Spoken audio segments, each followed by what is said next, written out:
જય શ્રી કૃષ્ણ મિત્રો, નિત્ય સત્સંગમાં આપ સૌનું સ્વાગત છે। આજે આપણે સાંભળીશું પુરુષોત્તમ માસ કથા અધ્યાય 20 વાલ્મીકી સંવાદ તથા આજની વાર્તા। જો આ વિડીયો તમને પસંદ પડે તો લાઈક અને શેર કરી ચેનલને સબસ્ક્રાઇબ જરૂરથી કરજો। આગળના અધ્યાયમાં આપણે સાંભળ્યું કે રાજા દધધનવાને શંકાની પૂર્વજન્મની કથા કહી વાલ્મીકીએ દૂર કરી। ત્યારબાદ દધધનવાએ વાલ્મીકીને પૂછ્યું કે મેં જે પૂર્વજન્મમાં વ્રત કર્યું તેની વિધિ મને યાદ નથી, તે મને ફરી બતાવો। તો હવે આપણે સાંભળીએ પુરુષોત્તમ માસ કથા અધ્યાય 20 વાલ્મીકી સંવાદ। વાલ્મીકી કહે છે, હે રાજન, પુરુષોત્તમ માસની વિધિ સવિસ્તાર સાંભળ। સવારે ઉઠી સ્નાન કરી ભગવાન પુરુષોત્તમનું ધ્યાન ધર। રવિવારે દાંતણને બદલે પવિત્ર જળથી 12 કોગળા કર। સમુદ્ર કે તીર્થ સ્નાન કરે તો વધુ સારું। નદી, કુવા કે તળાવનું સ્નાન મધ્યમ છે અને ગૃહ સ્નાન સામાન્ય છે। વ્રત કરનારે પવિત્ર વસ્ત્ર ઓઢવું ને પહેરવું। શિખા બંધ કરી દર્ભની પવિત્રી પહેરવી। આચમન કરવું। કપાળમાં ગોપી ચંદન કે ચરણામૃતનું ચંદન। ઉધ્વપુંડમાં કર વચ્ચે ટપકું કરવું, કારણ કે ઉધ્વપુંડમાં જ લક્ષ્મી, શ્રી વિષ્ણુ અને ત્રિપુંડમાં શંકર પાર્વતી વસે છે। પછી શંખ, ચક્ર, ગદા, પદ્મ ધારણ કરવા। પછી પ્રાણાયામ કરી સંધ્યા વંદન કરવું અને જાપ જપવું। સૂર્ય દર્શન કરી ગાયત્રી મંત્રનું પઠન કરવું। આ વિધિ દિવસની પ્રથમ ભાગની છે। પછી ભગવાન પુરુષોત્તમની પૂજા શરૂ કરવી। બેસવાની જગ્યાએ છાણથી લીપી ચતુષ્કોણ બનાવવો। તેની પર ચોખાનું અષ્ટદલ બનાવવું। ઉપર સોના કે રૂપા કે તાંબા કે માટીનું છિદ્રહીન કલશ સ્થાપિત કરવું। તેમાં ગંગા, યમુના, ગોદાવરી, કાવેરી, સરસ્વતી નદીઓનું સ્મરણ કરી તીર્થોનું આહવાન કરવું। કલશ ઉપર ચંદન, અક્ષત, પુષ્પથી અર્ધ્ય, ધૂપ, દીપ, નૈવેદ્યથી પૂજા કરવી। તાંબાનું ભરથાણું ઢાંકી પુરુષોત્તમ ભગવાનની સોનાની મૂર્તિની સ્થાપના કરવી અને ભક્તિભાવથી પૂજા કરવી, કારણ કે યુવાની સદા ટકતી નથી। માયામોહ જળ પર પોટા જેવા છે। ધન યૌવન ચલિત છે। ધર્મ પાલનથી જ આત્માનો ઉદ્ધાર થાય છે। માયામોહમાં સપડાયેલો માનવી તુચ્છ સુખ ખાતર અન્ય જીવોને દુઃખ દે છે। ધર્મ અને ધનને મેળ નથી। ધન હોય તો ધર્મમાં ચિત્ત ચોંટતું નથી અને સુપાત્ર મળતું નથી। આ પુરુષોત્તમ માસમાં ધનથી મહાન ધર્મનું પાલન થઈ શકે છે। માટે સ્નાન, જપ, દાન, પૂજન કરી પુરુષોત્તમ ભગવાનની કથા સાંભળવી। હે રાજન, જેમ સરિતાઓમાં ગંગા શ્રેષ્ઠ, તેમ સર્વે વ્રતોમાં પુરુષોત્તમ માસનું વ્રત શ્રેષ્ઠ છે।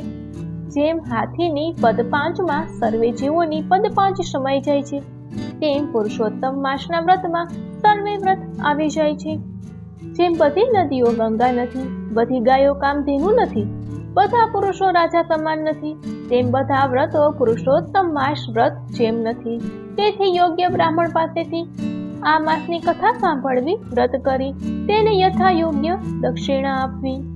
તો મિત્રો, આ હતી પુરુષોત્તમ માસ કથા અધ્યાય 20। હવે આપણે સાંભળીએ આજની વાર્તા। 3 વાલનો ટીકો।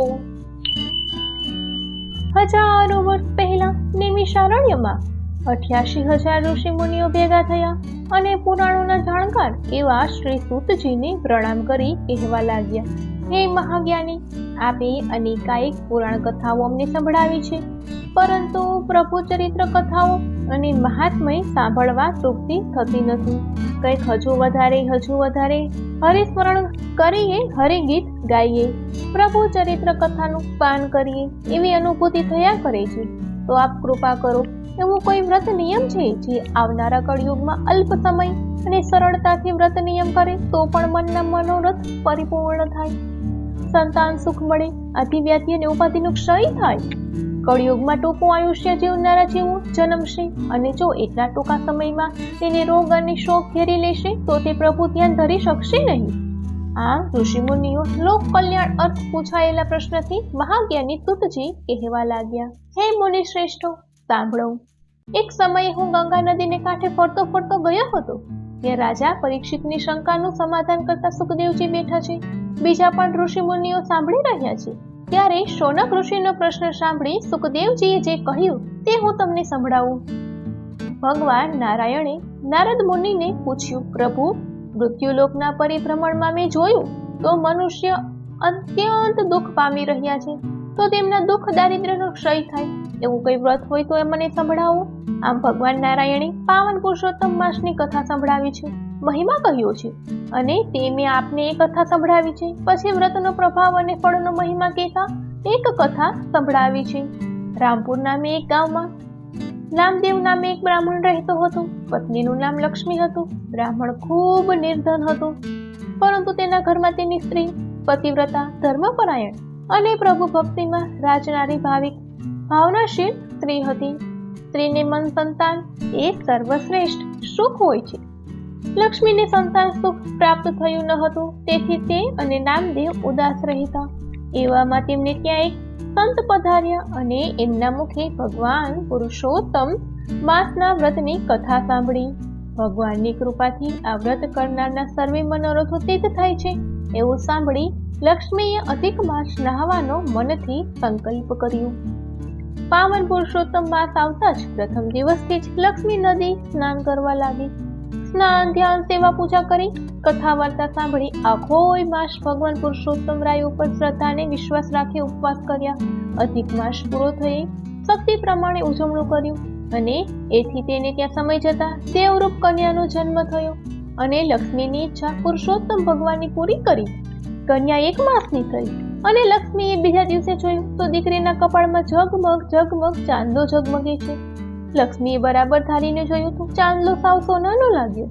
નામદેવને બોલાવી લાવી છે અને ચાંદલો બતાવતા બોલી, સાવ સોનાનો. હાથ લગાવતા જ દીકરીના કપાળેથી ચાંદલો ખરી પડ્યો. નામદેવે તો સોનીને ત્યાં જઈ બતાવ્યો, સોનાનો છે.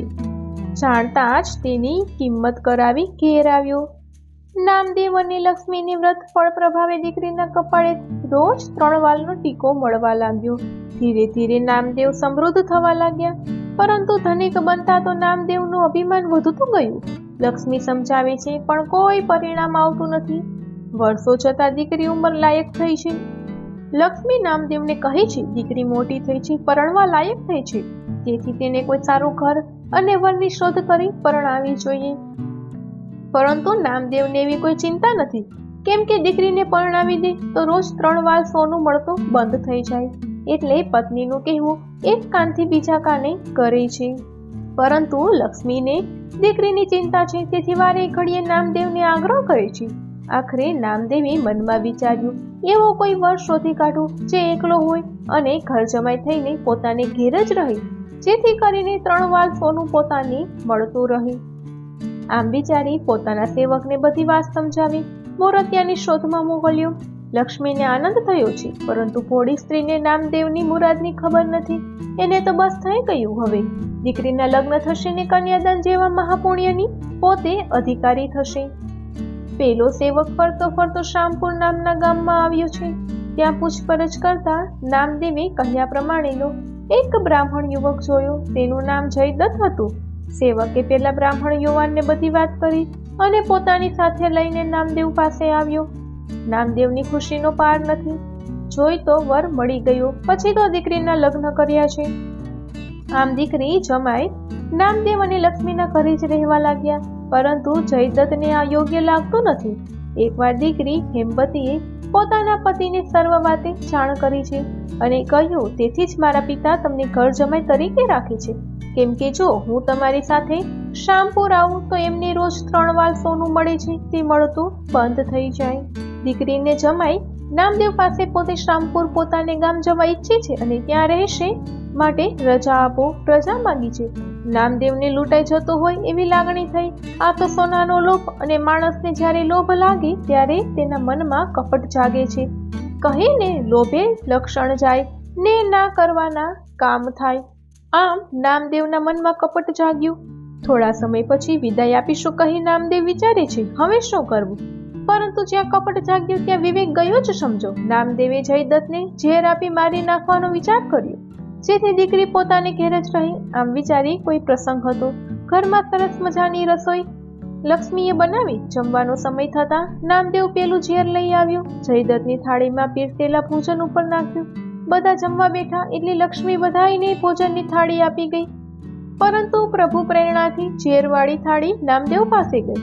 બધાય જમી રહ્યા છે. નામદેવને ઝેર ચડવા લાગ્યું. મોઢામાંથી ફીણ નીકળવા લાગ્યા. શરીર લીલું કાચ જેવું થઈ ગયું. લાગ્યું નામદેવ પડવા લાગ્યો. ત્યાં તો આકાશવાણી થઈ, હે નામદેવ, સોનાના લોભમાં તું દીકરીને વિધવા બનાવવાનું પાપ આચરવા બેઠો હતો. તું એ પણ લોભમાં ભૂલી ગયો કે તે કન્યાનું દાન કર્યું છે. તારો અધિકાર તે બીજાને સોંપ્યો છે. તેમ છતાં તે આ કાળું કામ કરવાનો મનસૂબો કર્યો ને જેનું ફળ તે ભોગવ્યું છે.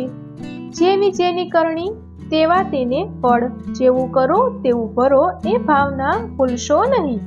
નામદેવ પોતાને પાપે મૃત્યુ પામ્યો છે. દીકરીનું સૌભાગ્ય ભગવાન પુરુષોત્તમરાયના પ્રતાપે અખંડ રહ્યું છે.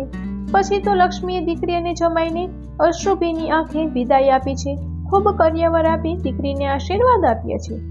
આમ હે શૌનક ઋષિ, ભગવાન પુરુષોત્તમરાયનું વ્રત કરવાથી લક્ષ્મીની મનોકામના પૂર્ણ થઈ છે. સુખદેવજીના મુખેથી ભગવાન પુરુષોત્તમરાયના વ્રતનો મહિમા સાંભળી શૌનક ઋષિને હર્ષ થયો છે. જય જય પુરુષોત્તમરાય. દીકરી જમાઈ અને લક્ષ્મીને ફળ્યા તેવા સૌ વ્રત કરનાર, કથા સાંભળનારને ફળજો. પુરુષોત્તમરાયની જય. તો મિત્રો, આ હતી આજની વાર્તા.